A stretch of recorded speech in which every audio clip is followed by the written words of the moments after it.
Hello दोस्तों, आज की इस रोमांचक कहानी में आप सभी का स्वागत है। मेरा नाम रिया है और मैं 22 साल की हूँ। मैं बीकॉम सेकंड ईयर की छात्रा हूँ।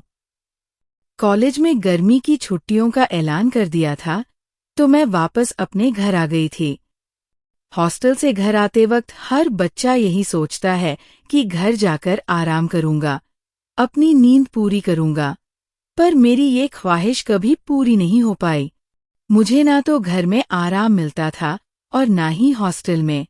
मेरे घर आने के बाद अम्मी कोई काम नहीं करती थी और सारा काम मुझ पर डाल देती थी। मेरी गर्मी की छुट्टियां इसी तरह काम करते करते ही बीत जाती थी। हर दिन की तरह आज भी पूरे घर की सफाई करने के बाद मैं थकान की वजह से अपने बेड पर लेटकर आराम कर रही थी। काम की वजह से मेरे पूरे शरीर में दर्द होने लगा था। मैं धीरे धीरे अपने हाथ पैर दबा रही थी ताकि कुछ आराम मिल जाए, और इसी तरह कब मेरी आंख लग गई मुझे पता ही नहीं चला। थोड़ी देर बाद मुझे महसूस हुआ कि कोई मेरे पैरों पर उंगलियां फेर रहा है। मैं तुरंत उठकर बैठ गई तो देखा कि सोहेल भाईजान मेरे पैरों के पास बैठे हुए थे। सोहेल भाईजान मेरे सौतेले भाईजान थे। अब्बा के इंतकाल के बाद अम्मी ने दूसरी शादी कर ली थी, तो सोहेल भाईजान मेरे दूसरे पापा के बेटे थे। मैंने पूछा, अरे भाईजान, ई थी तो सोहेल भाईजान मेरे दूसरे पापा के बेटे थे। मैंने पूछा, अरे भाईजान आप यहाँ कब आए? वो बोले, बस अभी अभी आया था, पर तुम्हारी हालत देखकर लगता है कि तुम बहुत थक गई हो, इसलिए तुम्हारे पास बैठकर तुम्हारे पैर दबाने लगा। मैंने कहा, क्या बताऊं भाई, अम्मी हर बार की तरह इस बार भी पूरे घर का काम छोड़ कर गई है। कॉलेज की छुट्टियां शुरू होते ही पूरे घर की जिम्मेदारी मुझ पर आ जाती है, और कुछ दिनों से तो हमारी काम वाली बाई ने भी छुट्टी ले रखी है। ये सब कहते कहते मैं लगभग रोने लगी थी। वो मुझे गले लगाते हुए बोला, अरे मेरी प्यारी बहन, इसमें रोने वाली क्या बात है? तुम यहीं बैठो, मैं अभी तुम्हारे लिए हल्दी वाला दूध बना के लाता हूँ। उसे पीकर तुम्हें राहत भी मिलेगी और हाथ पैर में दर्द भी नहीं होगा। भाईजान की बात सुनकर मुझे बहुत अच्छा लगा कि चलो कोई तो है जिसे मेरी फिक्र है। वो थोड़ी देर में हल्दी वाला दूध बनाकर ले आए और मेरे मुंह के पास लगा दिया। मैंने धीरे धीरे दूध पिया और ग्लास को साइड टेबल पर रखकर लेट गई। मैं गर्म दूध पीकर अच्छा महसूस कर रही थी। तभी भाईजान बोले, मरियम, अगर किसी और चीज की जरूरत हो तो वो भी बता देना। मैं कुछ देर बाद बाजार जाऊंगा तो वहां से तुम्हारा काम भी कर लाऊंगा। मैं धीरे से मुस्कुराई और बोली, भाईजान अब बस आप बाहर से खाना ले आना, क्योंकि मेरे अंदर अब इतनी हिम्मत नहीं है कि खाना बना सकूं। वो बोले, तुम बेफिक्र होकर लेटो, अब मैं आ गया हूं तो तुमको फिक्र करने की कोई जरूरत नहीं है। उन्होंने मेरे सिर पर हाथ फेरा और बाहर चले गए। वो काफी देर बाद लौटे और अपने साथ ढेर सारा खाने पीने का सामान लेकर आए थे, जिसमें रात के खाने के लिए सब्जी, रोटी, प्रोटीन वाला खाना और घर का बाकी सामान था। वो बोले, मरियम, मैं तुम्हारे लिए प्रोटीन वाला खाना लेकर आया हूँ, जिससे तुम्हारे शरीर को और ताकत मिलेगी। मुझे उस समय उन पर बहुत प्यार आया। और ताकत मिलेगी। दुनिया में ऐसे भाई बहुत कम होते हैं जो अपनी बहनों का इतना ख्याल रखते हैं, और फिर वो तो मेरे सगे भी नहीं थे, पर फिर भी मेरी इतनी फिक्र करते थे। मैं मन ही मन उसे ढेर सारी दुआएं देने लगी। वो बोले, अब आओ, मैं तुम्हारे सिर की मालिश कर दूं और तुम सो जाओ। वो मेरे सिरहाने बैठ गया और अपने हाथों से मेरा सिर दबाने लगा। मुझे काफी आराम महसूस होने लगा और अब धीरे धीरे बदन दर्द भी कम हो रहा था। मैंने आंखें बंद की और तुरंत ही गहरी नींद में सो गई। मुझे पता ही नहीं चला कि मैं कब से सो रही थी। अचानक से अम्मी की आवाज मेरे कानों में पड़ी और मैं उठकर बैठ गई। आँख खुली तो सिर भारी लग रहा था। मैंने घड़ी में समय देखा तो रात के 10 बज रहे थे। उठने के बाद मैं तुरंत बाथरूम चली गई। पता नहीं क्यों पर मुझे बहुत चक्कर आ रहे थे। अगर मैंने बाथरूम की दीवार पर हाथ ना रखा होता तो शायद मैं गिर जाती। फ्रेश होकर जब मैं बाहर आई तो डाइनिंग टेबल पर बैठे सभी लोग मेरा इंतजार कर रहे थे। मैं गई और आराम से कुर्सी पर बैठ गई। मेरी तरफ देखते हुए सोहेल भाई मेरी प्लेट में खाना लगाने लगे और अम्मी से बोले, अम्मी आजकल आप मरियम से बहुत ज्यादा काम करवा रही हो। अरे अगर काम वाली बाई ने छुट्टी ले रखी है तो तब तक आप किसी और को काम पर रख लो। ये बेचारी सारा दिन काम करके थक जाती है। देखो इसका रंग भी पीला पड़ गया है। मेरी हालत वाकई खराब हो गई थी। मैं खुद को बहुत थकी हुई महसूस करती थी। मदद कर देते थे अगर मैं थक जाती थी तो वो मेरे सिर की मालिश कर देते थे। अगर मैं उसे रोकती तो वो कहता था कि मरियम तुम दिन भर काम करती हो, क्या मैं तुम्हारी इतनी मदद भी नहीं कर सकता। सोहेल भाई का ये बर्ताव अलग जरूर था, पर इससे मुझे बहुत राहत मिली थी। पर एक रात कुछ ऐसा हुआ जिसने मुझे अंदर तक हिला कर रख दिया। मैं अपने होश खो बैठी थी। क्या सोहेल भाई कभी मेरे साथ ऐसा कुछ कर सकते थे? एक रात की बात है, मैं सो रही थी। तभी मुझे ऐसा लगा जैसे मेरे कमरे में कोई घुस आया है। वो इंसान धीरे धीरे चलता हुआ मेरे बिस्तर के पास आ गया। मैंने जल्दी से अपनी आंखें खोली और इधर उधर देखने लगी। कमरे में कोई नहीं था, पर मेरे कमरे का दरवाजा हल्के से खुल सकता है। मैं नींद भरी आंखों के साथ उठी और दरवाजा बंद करके वापस अपने बेड पर आ गई। मैं फिर से सोने की कोशिश करने लगी, पर जैसे ही मैंने अपनी आंखें बंद की, मुझे फिर से अपनी अम्मी के आसपास होने का एहसास हुआ। मुझे ऐसा लगा जैसे कोई मेरे बगल में बिस्तर पर बैठा है और अपना हाथ मेरी ओर बढ़ा रहा है। लेकिन जब मैंने पलटकर देखा तो वहां कोई नहीं था। इस सब से मैं बहुत डर गई थी और मेरा गला सूखने अपना हाथ मेरी ओर बढ़ा रहा है। लेकिन जब मैंने पलटकर देखा तो वहां कोई नहीं था। इस सब से मैं बहुत डर गई थी और मेरा गला सूखने लगा था। मेरे कमरे में पानी नहीं था, इसलिए मैं पानी लेने किचन में जा रही थी। जैसे मैंने अपने कमरे का दरवाजा खोला, उसी समय सोहेल भाई भी अपने कमरे से बाहर निकले और मुझे देखकर बोले, मरियम तुम अभी तक जाग रही हो? मैंने कहा, कुछ नहीं, मुझे बस ऐसा लगा जैसे मेरे कमरे में कोई है, और इतना कहकर मैं पानी लेने चली गई। पानी पीने के बाद मैं वापस कमरे में आई तो सोहेल भाई भी मेरे पीछे पीछे आ गए और बोले, मरियम तुम्हें डरने की जरूरत नहीं है। अगर तुम्हें डर लग रहा है तो मैं तुम्हारे पास सो जाऊंगा। मैंने कहा, नहीं भाईजान, आप अपनी नींद खराब मत करो। पर वो जिद करने लगे कि तुम मेरी छोटी बहन हो मरियम, मैं तुम्हें किसी भी हालत में अकेला नहीं छोड़ सकता। पनी तकिया और कंबल लेकर सोफे पर लेट गए। मैं आंख बंद करके लेट गई।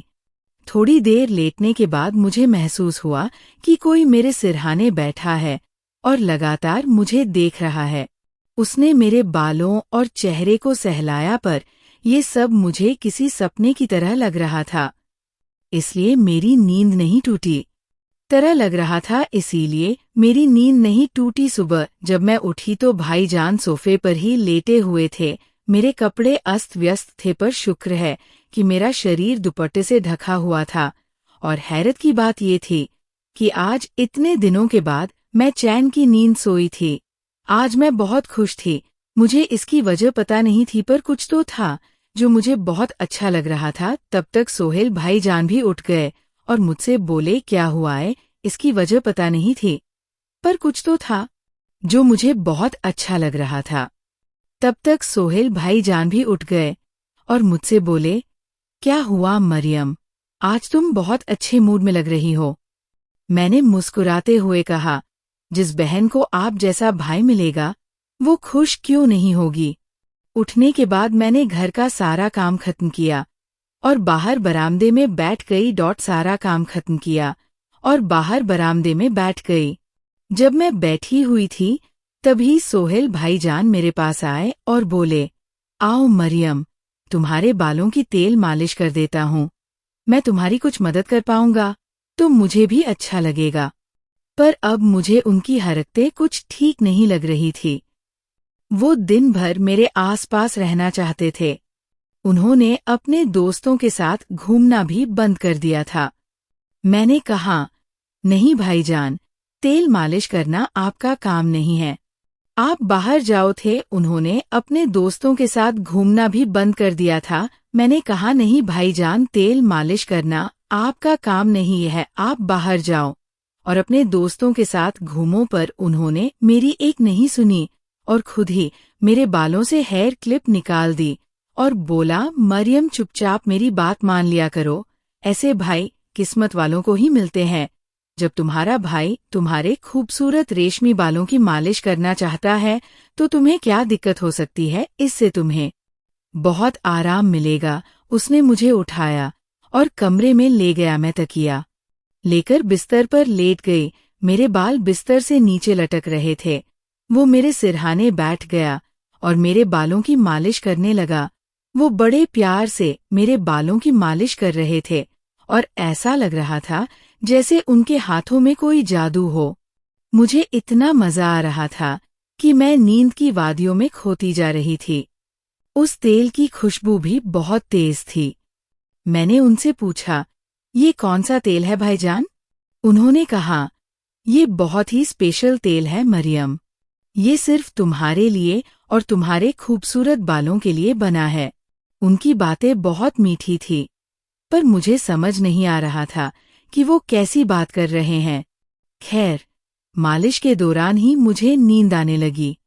कुछ देर बाद जब मैंने आंखें खोली तो मेरा पूरा शरीर दर्द से तड़प रहा था। ऐसा लग रहा था जैसे मेरे पैरों पर बहुत ज्यादा वजन रख दिया गया हो। मैं धीरे से उठकर बैठ गई और इधर उधर देखने लगी। मैं बाथरूम जाने के लिए उठी तो फिर से बेड पर गिर गई। मेरी हालत देखकर ऐसा लग रहा था जैसे मैंने बहुत मेहनत की हो। बड़ी मुश्किल से मैं बाथरूम में गई और फ्रेश हुई। जब मैं अपने कमरे से बाहर आई तो लिविंग रूम से मुझे फुसफुसाहट की आवाज सुनाई दी, पर घर में मेरे और सोहेल भाईजान के अलावा और कोई नहीं था। फिर वो किससे बात कर रहे थे? मैंने चुपके से लिविंग रूम में जाकर देखा तो सोहेल भाईजान अपने किसी दोस्त के साथ बैठे हुए थे और वो दोनों हंस हंस के बातें कर रहे थे। सोहेल भाईजान ने में किसी दोस्त के साथ बैठे हुए थे और वो दोनों हंस हंस के बातें कर रहे थे। सोहेल भाई जान ने मुझे नहीं देख पाया था और इसके बाद मैं पानी पीने के लिए किचन में आ गई। जब वो आवाजें बंद हो गई तो मैं फिर से लिविंग रूम में गई, पर वहां का नजारा देखकर मैं हैरान रह गई। सोहेल भाईजान का दोस्त जा चुका था और वो सोफे पर बैठकर पैसे गिन रहे थे। उनके हाथों में ढेर सारे पैसे थे और वो उन पैसों को देखकर बहुत खुश हो रहे थे। अगले ही पल उनकी नजर मुझ पर पड़ी और वो चौंक गए। उन्होंने जल्दी से वो सारे पैसे अपने पेंट की जेब में डाल दिए और बोले, अरे मरियम, तुम उठ गई। मैंने उनकी जेब से वो सारे पैसे निकाल लिए और उनसे पूछा, आपके पास इतने सारे पैसे कहाँ से आए भाईजान? वो नजरें चुराते हुए बोले, मरियम तुम प्लीज अम्मी को ये सब मत बताना। उसकी ये बात सुनकर तो मेरा शक यकीन में बदल गया था कि ये हराम की कमाई है। मैंने आवाज सख्त करते हुए कहा, अम्मी को तो नहीं बताऊंगी, पर पापा को जरूर बताऊंगी। नहीं तो मुझे सच सच बता दो कि इतने सारे पैसे कहाँ से आए हैं। वो डर गया और बोला कि मेरे दोस्त ने कई साल पहले मुझसे पैसे उधार लिए थे, बस वही लौटाने आया था। मुझे पता था कि सोहेल भाईजान झूठ बोल रहे हैं, इसलिए मैंने अम्मी और पापा को सारी बात बता दी। पापा ने उनसे सारे पैसे ले लिए और उन्हें बहुत शर्मिंदा किया। उस रात उन्होंने मुझसे कोई बात नहीं की और जल्दी सो गए। अगले दिन मैं किचन में काम कर रही थी।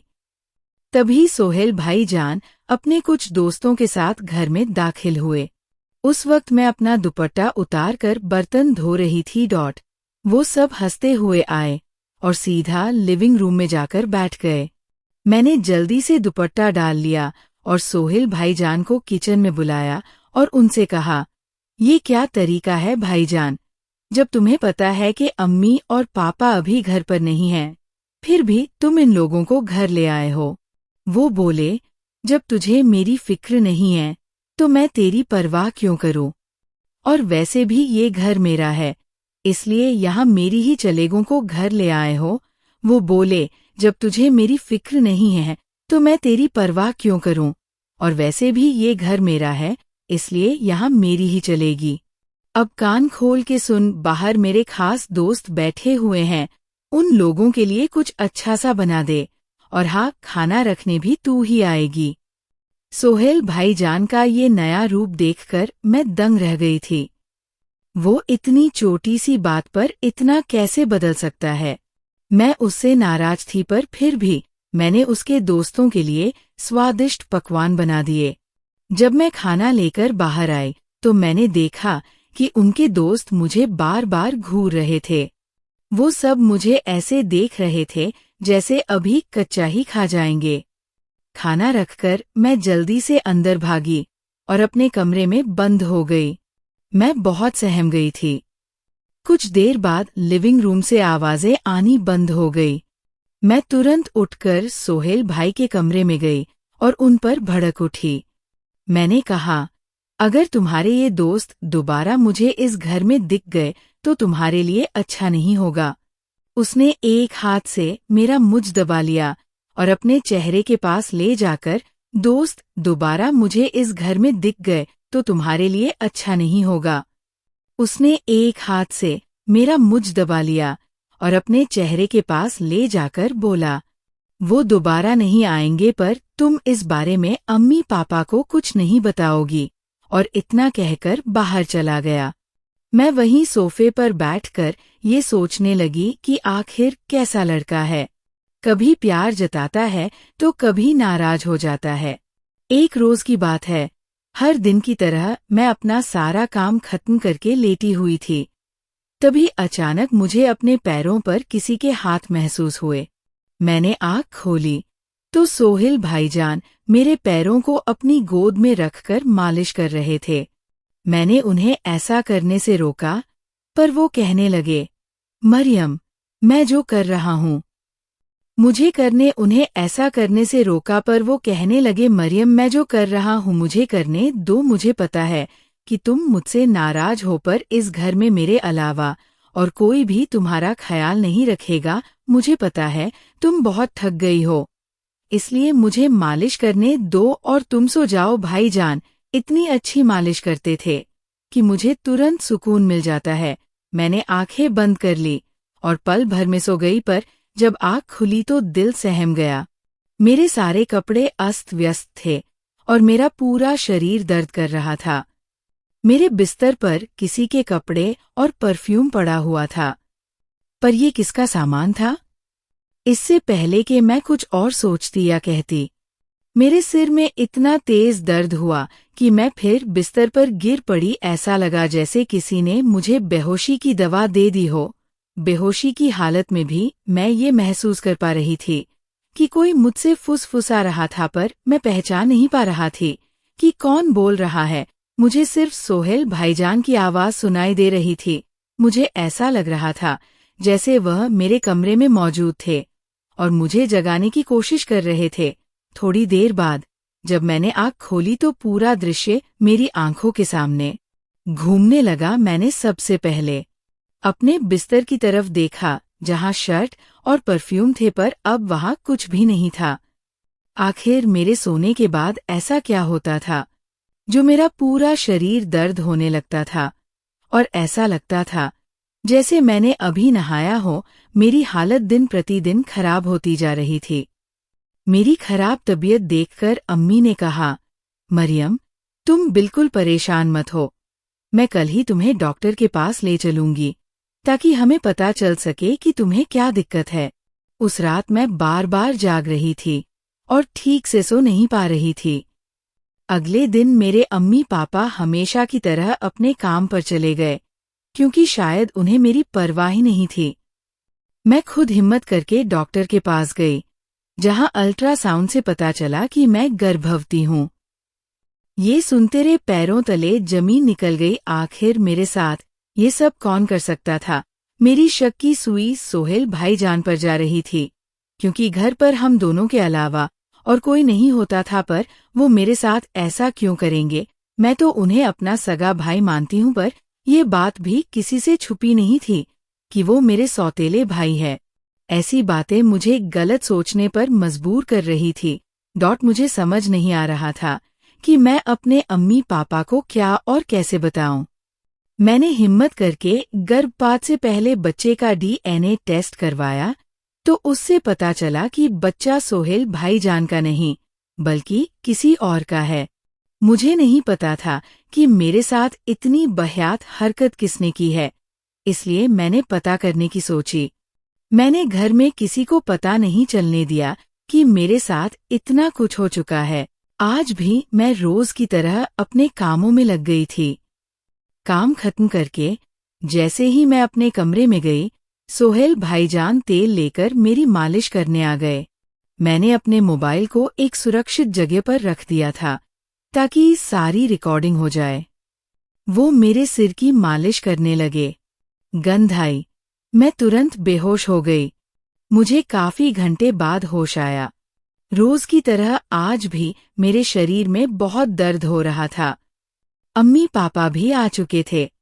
मैंने समय न बर्बाद करते हुए सबसे पहले कैमरे की रिकॉर्डिंग देखी, और उसे देखकर जब मैंने कैमरे की रिकॉर्डिंग देखी तो मेरी रूह कांप गई। मेरे बेहोश होने के बाद सोहेल भाईजान अपने उन सभी दोस्तों को मेरे कमरे में ले आते थे। वो सब बारी बारी मेरे साथ गलत काम करते थे, और सोहेल भाईजान वही खड़े होकर सब देखते थे। उस दौरान मेरे साथ हर वो घिनौना काम किया जाता था जो एक लड़की अपने सपने में भी नहीं सोच सकती। काम खत्म होने के बाद वो सारे दोस्त सोहेल भाईजान को ढेर सारा पैसा देते थे। इतना सब कुछ देखने के बाद मुझसे रहा नहीं गया। मैं तुरंत उठकर सोहेल भाई के कमरे में पहुंची और उनको बार बार थप्पड़ मारने लगी। थप्पड़ों की आवाज सुनकर अम्मी पापा भी सोहेल भाई के कमरे में आ गए, और पापा ने मेरा हाथ पकड़ लिया। वो बोले, मरियम पागल हो गई हो क्या? क्यों मार रही है उसे? मरियम पागल हो गई हो क्या? क्यों मार रही है उसे? मैंने रोते हुए उन्हें वो वीडियो दिखाया कि देखो ये शर्मनाक इंसान मेरे साथ क्या कर रहा है। वो इंसान जिसे मैं अपना भाई मानती हूँ, वो अपने दोस्तों के साथ मिलकर मेरी इज्जत नीलाम कर रहा है। वीडियो देखकर अम्मी फर्श पर गिर पड़ी और सोहेल भाई के पापा सीना पकड़कर बैठ गए। उनको यकीन ही नहीं हो रहा था कि उनके बेटे ने उनकी सौतेली बेटी के साथ ये सब किया है। उन्होंने उसे खूब पीटा और बोले, अरे कोई अपने दुश्मन के साथ भी ऐसी बदसलूकी नहीं करता जो तूने अपनी बहन नहीं माना। मुझे बस पैसों की जरूरत थी और लोग उसके लिए लाखों रुपए दे रहे थे। मुझे अपनी जरूरतें पूरी करनी थी, इसलिए मैंने ये कदम उठाया। उसकी ये बात सुनकर पापा ने उसे फिर से मारना शुरू कर दिया। वो पूरी तरह से बेहाल हो चुका था। उसने जैसे तैसे खुद को छुड़ाया और घर से भाग गया, और फिर कभी वापस नहीं आया। मैं सिर पर हाथ रखकर रो रही थी। सोहेल ने मेरे साथ जो घिनौना खेल खेला, उसे मैं मरते दम तक नहीं भूलूंगी। मैं ये बात मरते दम तक नहीं भूलूंगी कि मेरी मासूमियत छीनने वाला कोई और नहीं बल्कि मेरा भाई था। मैं इस कहानी के जरिए सबसे यही कहना चाहूंगी कि जमाना बहुत खराब है। हर मोड़ पर इज्जत नोचने वाले भेड़िए ठे हुए हैं। ऐसे भेड़ियों से अपनी माँ बहनों की सुरक्षा रखना आपका काम है, इसलिए उनके रक्षक बने, भक्षक नहीं। अगर लड़कियां घर में भी सुरक्षित महसूस नहीं कर पाएंगी तो फिर वो कहाँ जाएंगी? इस पूरे मामले में गलती किसकी थी? मेरे अम्मी पापा की, जो पैसे कमाने के चक्कर में अपने बच्चों के प्रति पूरी तरह से लापरवाह हो गए थे, या फिर मेरे उस भाई की, जो पैसों की लालच में ये भूल गया था कि वो अपनी बहन की इज्जत की नीलाम कर रहा है।